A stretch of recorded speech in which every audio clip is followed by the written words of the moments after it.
So if we come inside the car, we've got the handbrake boot there. We just literally grab hold of that and pull it out from the sides.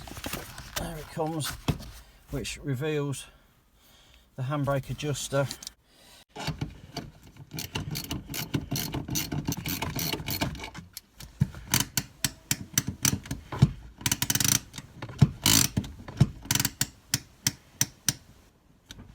Seven, I'll just like a little bit more.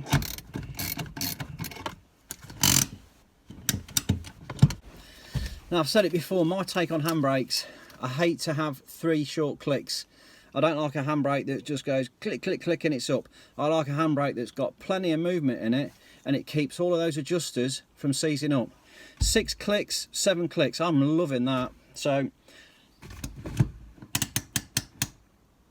7, good for me. Let's put this cover back down.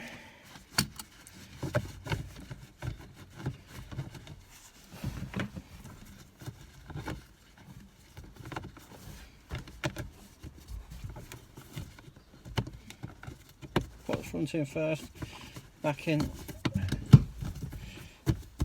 Beautiful. That's beautiful. If that's been any use to you, please like and subscribe, and thanks for watching.